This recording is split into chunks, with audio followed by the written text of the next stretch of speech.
Hi, it's Robin, and I've got here the complete Commodore Inner Space Anthology by my friend, Karl Hildon. Karl was the editor of Transactor magazine, which was a real favorite of mine for years while I was growing up, well before I met him. And I met Karl at a Toronto Pet Users Group meeting, actually the World of Commodore, the big event they put on December I think December 2004. He was standing in a group with Jim Butterfield, and when I found out this was Karl Hildon, who wrote my favorite magazine when I was a kid growing up, I figuratively pushed Jim Butterfield away and said, "Forget you, Karl Hildon's who I want to talk to." I didn't really do that, but in my mind I kind of did.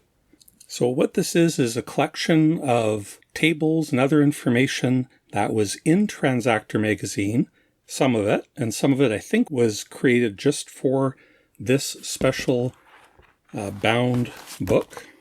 Just very simple, the comb binding. This artwork is by the excellent Jim Butterfield, who did the covers of many Transactor magazines.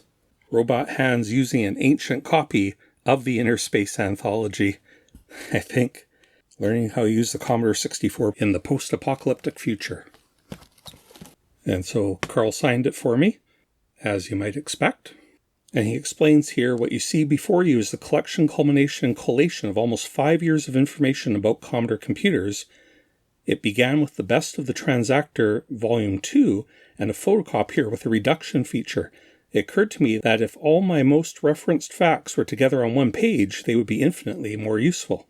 Memory maps, conversion charts, machine code tables, and everything else went into the copier over and over until they were small enough to paste together on one sheet.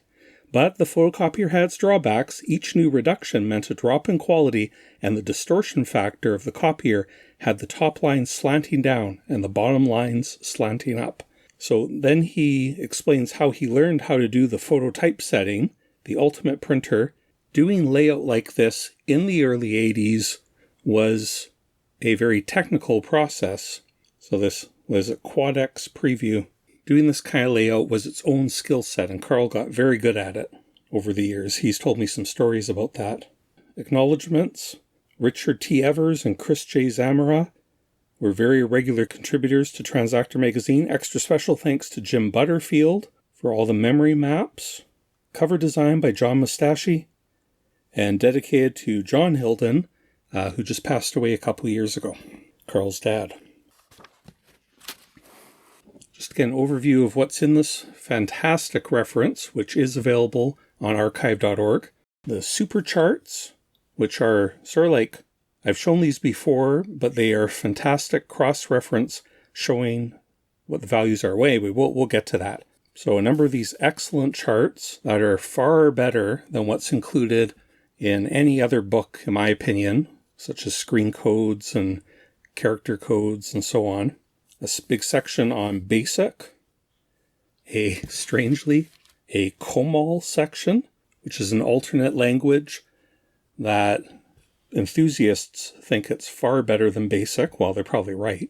A section about printers, a section about using business software, not so relevant today, but it was very useful in the time. A machine language section, the memory maps mentioned, a section on disk drives, GCR codes, memory maps of the disk drives, a music section, a video section, and in case this wasn't clear, this covers all Commodore computers that were current in the early 1980s, everything up to but not including the Commodore 128, unfortunately. It just hadn't been released at the time of this. A telecomputing section, which may be good for nostalgia, or just for almost for some laughs. The hardware section, all the different chips and so on that don't fall under video. Arithmetic and mathematics, and a lot of this is just general purpose reference. Back in those days, before we had Wikipedia or any internet access for that matter. I hope that gives you a good overview of what's in this book. Grab a copy. We'll look in detail at a couple of the sections. So here's the basic section showing each of the commands and a short reference with different examples of how you can use each instruction, like the different types of data, if go to, if then, input, all the variations of list. These examples are, I think, really on point, showing the different variations of each command in a very succinct way. Variations on opening a file, and the remainder of them. So those are all the commands and statements, string functions. It's kind of interesting that he didn't just include the functions ending with a $ here, but also functions that return a numeric value, but take a string as a parameter. And actually, he clarifies that here. Well, that makes sense, especially with the clarification. Arithmetic functions, including a nice little example of how to use the define function. Arithmetic operators, the hierarchy of operations, reserved variables, that makes it clear that version 2 does not have some of these, and some of them are only for the 264 series, actually including the B series. Special symbols, and the basic 4 disk commands are broken off into their own section.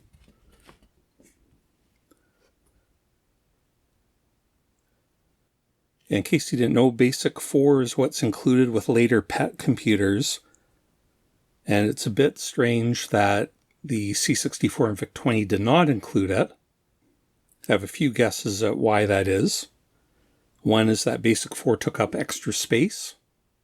Both it would require extra ROMs, or extra ROM space, which would increase manufacturing cost a little. Plus, depending on how it was mapped in, it would reduce the amount of free RAM available to BASIC on the C64, which was already only about 38K, and dropping it down another 8K to include these commands would not have been a popular choice. And I think Commodore really wanted to leave that C000 area free as RAM and not ROM. But anyway, basic 2 and 4 are otherwise, I think, pretty much identical, except for the addition of these disk commands, which are handy. Right? Basic RAM memory allocation. Here's an explanation of the start of BASIC, variable table, arrays, empty space, string space, top of memory, and where those locations are on each of these 4 different computers, including the B series, which is quite rare. Here's something you might not have seen. Every time you do a for next loop, it pushes an entry on the stack, and here it is all explained.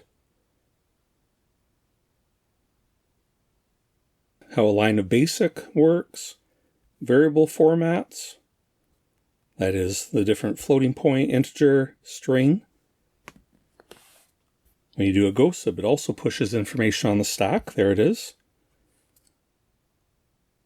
The DS string, which is not available on the VIC-20 or C64, but on the later PETs it is. And I think the C128 has exactly the same system. But the 64 does have this ST variable. There's the information. Additional commands that the B series has. A lot of these made it through the C128. I've never used them on the B series, although I do have one B series computer, which I really should show on the channel sometimes. Here's the extra commands that the +4 and C16 have. There's quite a few commands here and here, and many of these made it into the Commodore 128. Maybe all of them, I actually don't know that. And here's all the escape codes. I did a video on the escape codes on the Commodore 128, and these look very similar. Now here's all the error messages. And this is actually part of what got me starting this channel. Well, I was already thinking about it, but I was trying to think, what's my first episode going to be about? And I was at the dentist office with this book. No, I was at the optometrist, or the, what can I think of it? The eye doctor, with all my kids waiting there one by one as they go in. So I was sitting there reading this. And I was looking at this list and thinking about all these errors, and that's actually what I ended up doing my first episode about, including and discovering that bad data is actually not an error message on any Commodore computers except the very earliest PETs. But because of poor documentation on Commodore's part, this kept getting spread, this bad data. I was kind of surprised that the Transactor didn't catch that, but anyway, we all make mistakes. A list of all the error messages that the B series, +4, and C16 have. What a write-up. Just going through all these so you're aware that they exist. List of all the BASIC abbreviations in all the different versions of BASIC. Of course, I did an episode about those before on the C64. C64 Super Expander commands. I haven't done an episode about the C64 Super Expander, but I did about the VIC-20 version. And there are a bunch of extra graphics commands. It's quite similar. Circle, character, yeah, that's very similar to the ones I include in the VIC-20. But the 64 one has more. And kind of famously, Commodore came out with the Super Expander, and they also came out with Simon's BASIC at the same, almost at the same time. Two competing products that have a lot of overlap, and you can only use one or the other. That was a weird move. Get into the COMAL section. I won't go through it all, but basically it lists all the commands that COMAL has that CBM BASIC do not have, except BASIC 3.5, which is the +4 C16 BASIC. That does have. But it's a valiant attempt to try and make sense of COMAL to the existing Commodore programmer, to the existing BASIC programmer. COMAL had dedicated sprite commands, high-res and turtle commands. It's really nice. Turtle graphics comparing COMAL with CBM logo. I did the video about Commodore logo before. And here's all the library commands that COMAL has, which I think they opened up to machine language programmers as well. So it really is a really rich thing. I've never played with it. I've just read a little bit about it. And that's something I should explore sometime. But if you're interested in that, I'm sure you can download COMAL and play around with it yourself. And there's a very good, easy reference. And here is the COMAL memory map. If you have the cartridge version 2.01 by the COMAL Users Group, USA. I wonder how long the COMAL Users Group hung in there. So essentially, it was COMAL on a cartridge, and it would take over your operating system and give you the COMAL language instead of BASIC. And the memory map goes through all the new zero-page registers. They seem to have tried to make it as compatible with Commodore BASIC as they could, because I see quite a few things are in the same spot. But certainly not all. And of course, things like hardware, color, RAM have to be in the same place. Anyway, very interesting. It's a funny piece of Commodore history, or Commodore 64 history, that some people got so into COMAL, and that was what they did with their Commodore computer. There was pretty amazing diversity when they sold millions of units, how tens of thousands of people would be using COMAL. Here's a section about printers, what the different control codes that you send off to the printer are for different things like line feed or switching case. These are the special codes that you can send to Commodore dot matrix printers, and you could actually send them formats for how to print certain numbers and so on. Very interesting. And if you've got a higher quality, the letter quality printer, the different commands you can send. The Greek alphabet. how to bring up those dot matrix character codes. Send those codes through. Word processing reference guide, and they've taken the 6 most popular C64 word processors: SuperScript, EasyScript 64, Paperclip, SpeedScript 64, WordPro, and WordPro 64, and then shown commands for every function. You can, how to exit to basic, capital mode, scrolling, moving through page at a time or sentence at a time. Anyway, we don't have to get into all that, but it's the same thing. Sending files, filling files, output format. Let's give you an idea of how feature-rich a lot of these early word processors were. And they fit all that functionality into a program. You only have 64K of RAM, and then you still actually have to have your text in there too. And they pack this many functions in there. Pretty amazing. And here's another list of spreadsheet commands for the cal result spreadsheet, but most spreadsheet programs use similar syntax. Here's a good one. A reference guide to the built-in, the 3+1 software reference guide for the Commodore Plus 4. So if you've got a Plus 4, as I do, I've barely ever played around with that built-in software that the computer got its name from. Built-in applications, word processor, spreadsheet, and a file manager. Actually, it looks like it has quite a few functions. I don't know. I've heard it's terrible, but I hardly know anything about it. Machine language modder commands, which might vary, but like supermon and so on.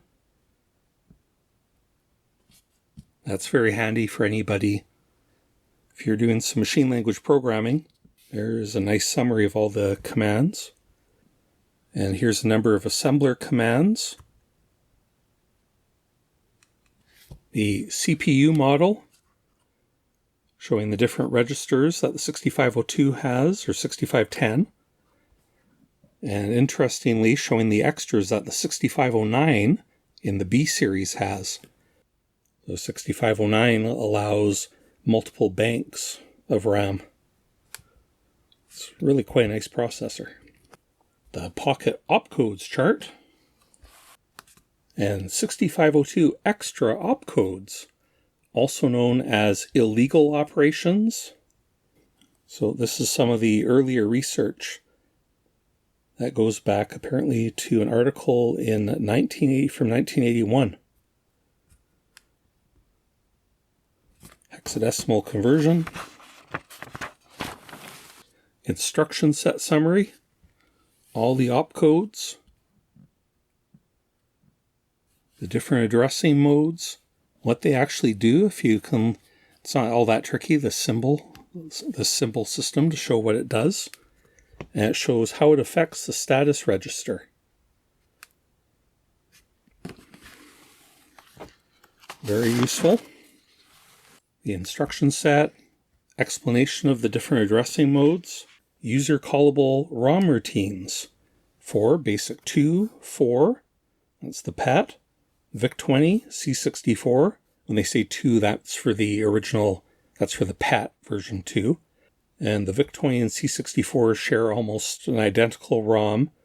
So you see that basically if it's in the C1000s on the VIC-20, it'll be in the A1000s here. And it shows what each of these routines will do and how to set up for them in and out. That's something I'd like to look at deeper sometime. Kernel routines for on the PAT, VIC-20, basic keywords.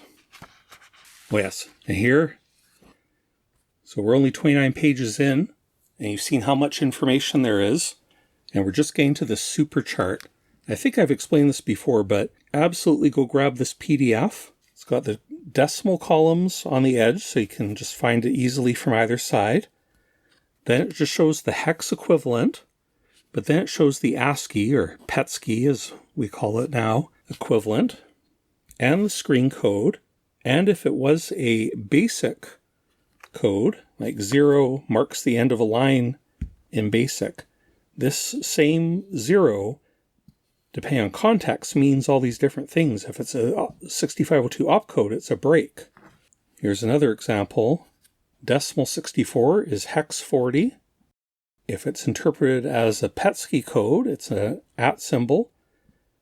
There, it's a screen code, one of those horizontal lines. In BASIC, it also represents an @ symbol. And as a machine language opcode, it's a return from interrupt instruction. If we get up into the higher numbers, this is where I'll just try to find one that means something on every level. 141 8D, same as a carriage return, which is a reversed M as a screen code, which is a GOSIB token in BASIC to the BASIC interpreter, which is a store A instruction for the 6502. Anyway, amazing chart, as it's called, the SuperChart. It is. Okay. More memory maps, more ROM routines, PET memory maps. Oh yeah, and brilliantly, this memory map shows the contents when it's at power up. And I wish more memory maps had this, like even mapping the C64 doesn't show the default settings for the registers. And I think in that episode I did on mapping the 64, I showed how I had written in the default value on some of them. So that's great. VIC-20 memory map. There's a super chart for the VIC-20 and 64. That previous one I showed was for the PET, wasn't it? Yeah. I don't think I made that clear that the first one was for the PET, basic 2 and 4. And then this one's for the VIC-20 and the C64. There's the various hardware chips in the C64.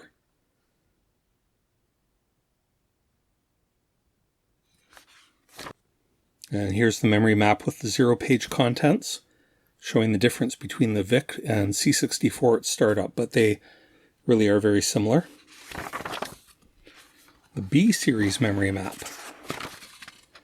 Commodore 64, or Commodore 16 and plus 4 memory map. Disk drive specifications, showing all the different disk drives available, including those rare hard drives. The D9090 and the D9060, and the various floppy drives up to the very common 1541.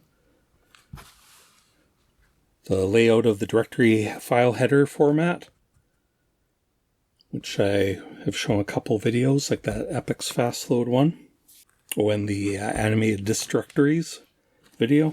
Block allocation map formats.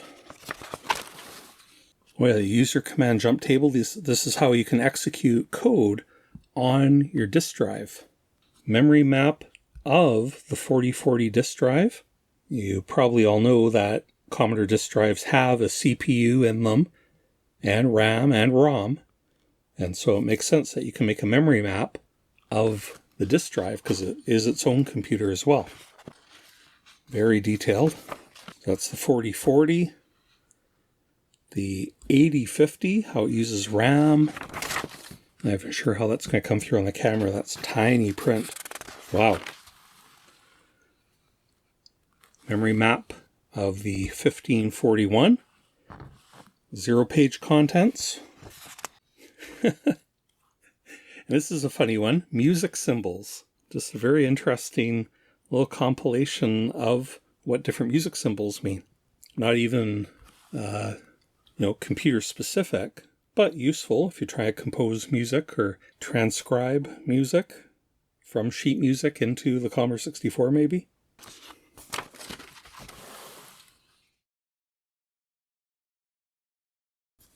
Note frequency tables.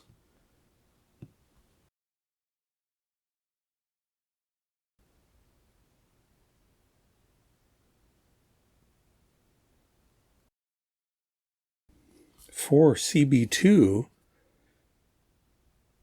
is that for the PET beeper? Isn't that great? The VIC voice C64 plus 4. Chord note derivatives. Wow.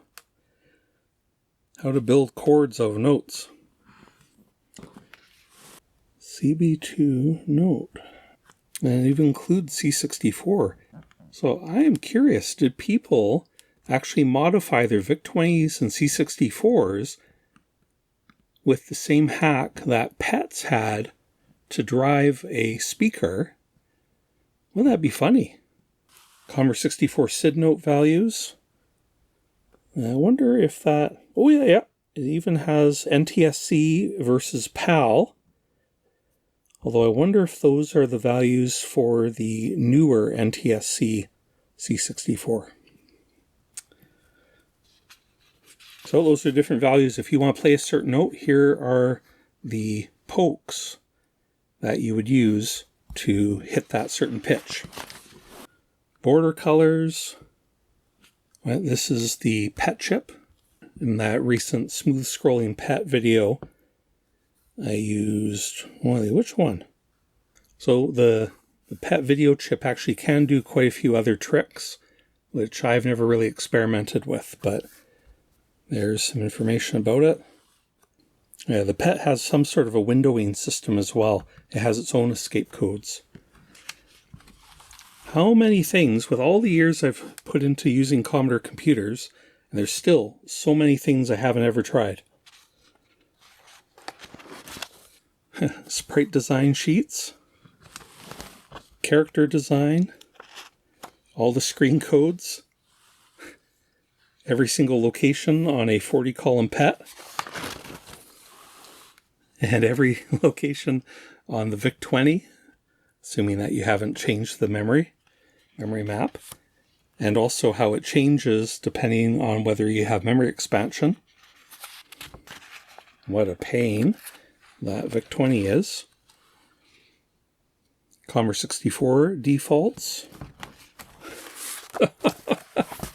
The 80-column screen. Every location, and it does have the tiny, tiny numbers. Karl, you did a lot of work.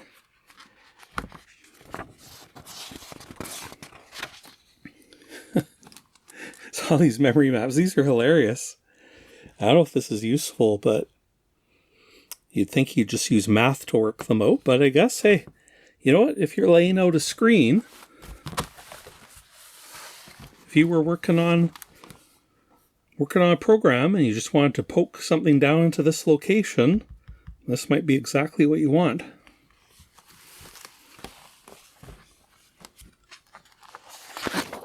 +4. True ASCII conversion table. I don't even know if I understand this. Converting from ASCII.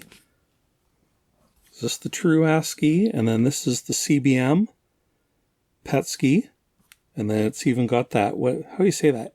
EBCDIC or whatever? How to do parity. Okay, here's that telecommunications section. And here is a whole bunch network phone numbers. And all the phone numbers that used to be available to sign on. CompuServe. Is that TimeNet? GTE Telnet? DataPack. Oh yeah, DataPack. We had that in Thunder Bay. And here's all the different provinces and US states. Okay, here we go. Ontario. Hey. There we are. Thunder Bay 6239644D for DataPack. I remember that being the network provider that was here in Thunder Bay. CompuServe was in Toronto as well, but DataPack was totally dominant throughout Ontario. There was only CompuServe in Toronto, nowhere else. So you might want to check out. And wouldn't it be amazing if one of these numbers, or not just one, wouldn't it be amazing if some of these numbers still worked? I assume they are all shut down, but those are the kind of, I don't know, that somehow just gets me pretty excited to think that there would be an ancient computer still sitting there waiting for somebody to dial up to it. And especially if there was like a network of them still somehow running. Forgotten, but the power, they kept running with the power on. Anyway, I think that makes some excellent fiction, or maybe a series of videos. Okay, anyway, moving on. CompuServe. Well, yeah, CompuServe had these special interest groups, and then you would type in these short codes for the page number. And where is it? There was an Atari one. Well, there's the Apple users group, PCS51. Well, yeah, Atari SIG, PCS132. There's a Commodore one, CBM, Commodore 64, PCS156, Commodore Programming SIG, Commodore VIC-20, and PET CBM. So all the special interest groups, this was the equivalent of, before forums, very early internet, CompuServe. Bulletin boards by area code. Okay, sorry to keep being so centric here, but I'm going to go ahead to page 807. Are there any? Oh, none listed. That's terrible. Yeah, my area code is 807. But nothing there.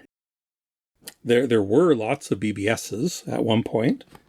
I'm sure there would have been at least some then, but I think later in the 80s is when they really took off.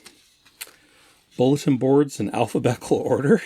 Do I call anybody? Okay, computer clubs. In Ontario, there, of course, is the Toronto Pet Users Group. Wouldn't be neat if any of these existed. Well, we know TPUG does, but all the rest.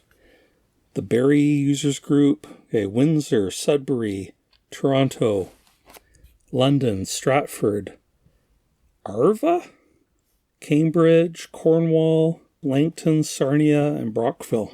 Very poor Thunder Bay representation in here today. And sorry, I'm not really going to go into all those. Delaware, Iowa. Oh yeah, how about Illinois? Oh, lots of them there. In Chicago.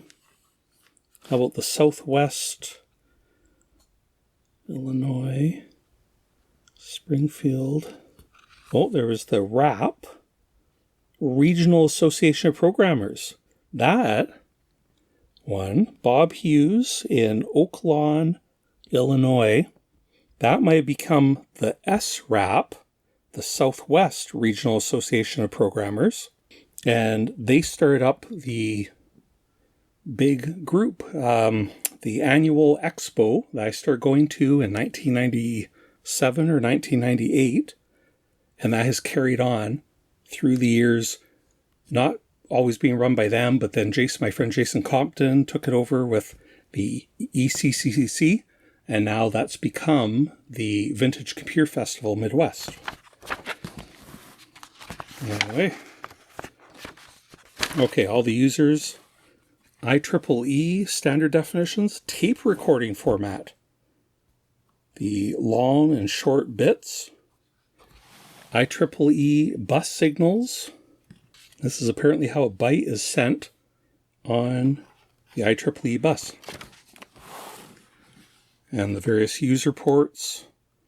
PAT, C64, VIC-20 registers. The expansion port. It's all the signals that are available on the C64 expansion port. Basically everything. VIC-20, joystick ports, audio ports. The PIA registers. Very nice diagram showing what all the different bits do. These are the input-output chips.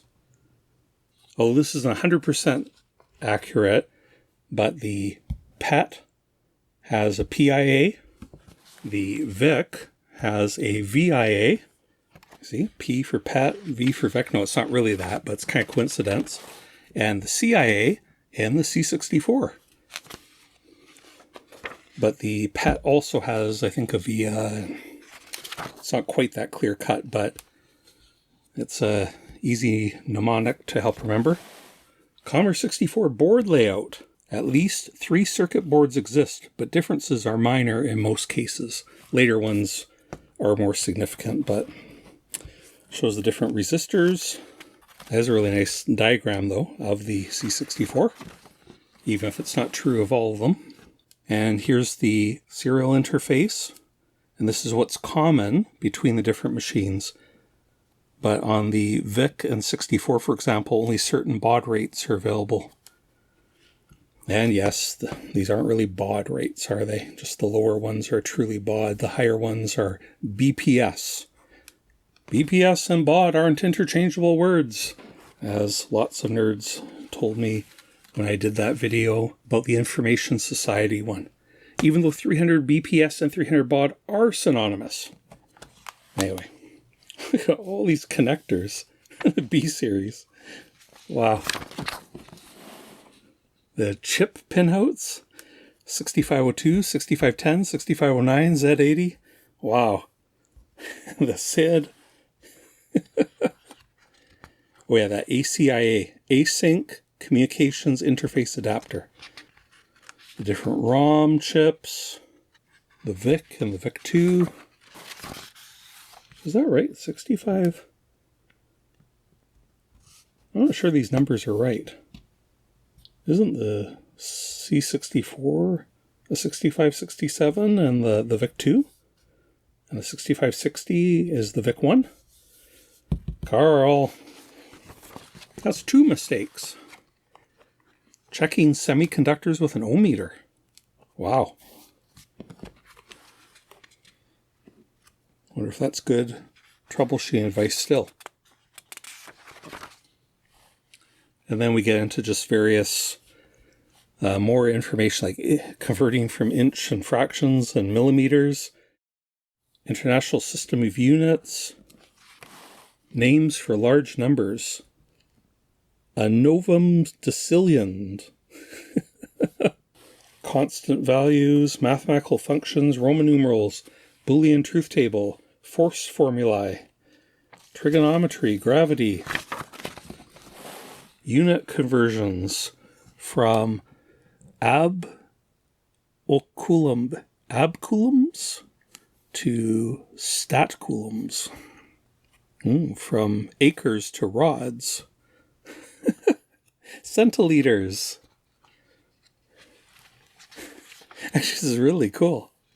I guess Karl did all this himself. He certainly laid it out.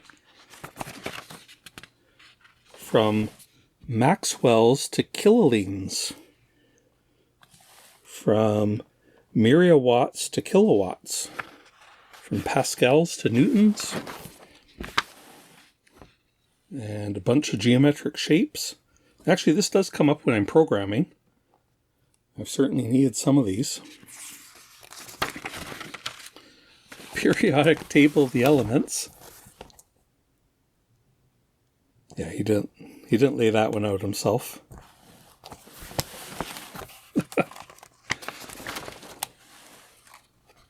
Oh.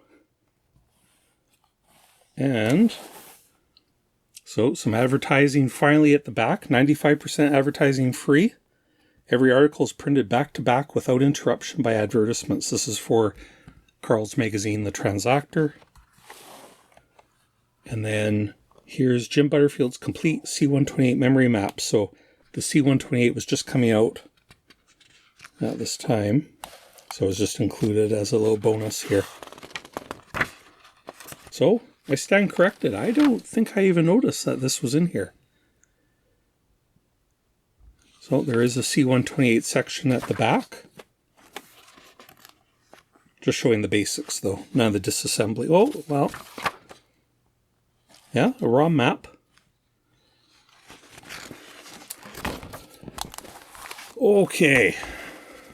Now, if you hung in there for all that, congratulations. And I just really recommend check this book out. Download it on archive.org and have that PDF there beside you when you're programming, because this is just a fantastic reference. As far as a pure reference goes, this is it. This is the best.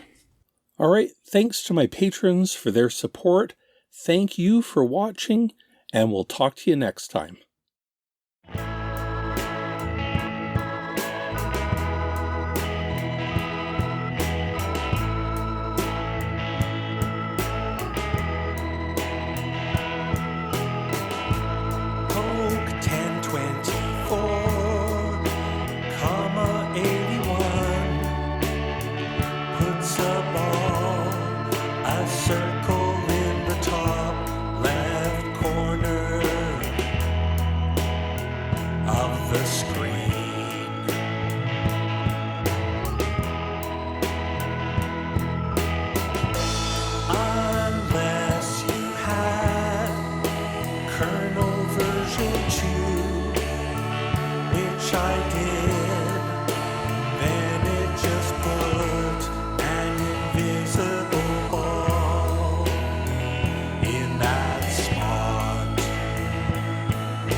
So I needed to